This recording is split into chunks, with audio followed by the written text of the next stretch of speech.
Hi everyone, I'm Kaz from Washok Moments. Have you ever savored a whole fish prepared using authentic Japanese cooking techniques? Today, I introduce how to make simmered red snapper. Red sea bream is a specialty fish of Shizuoka Prefecture, where it ranks alongside Mount Fuji as a famous local treasure. This dish features red sea bream slowly simmered in a rich, sweet savory, soy-based sauce.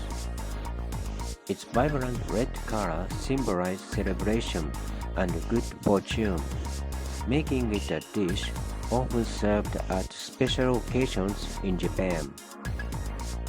The rich sauce, made from soy sauce, mirin, sake, and sugar, permeates the tender flesh, releasing deep umami with every bite.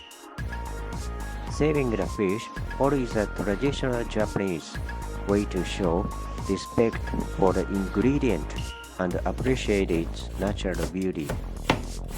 Don't be surprised by the presentation. It's considered an elegant and festive presentation. If you enjoy teriyaki flavors, you'll surely love this. Give it a try and bring authentic Japanese taste to your table.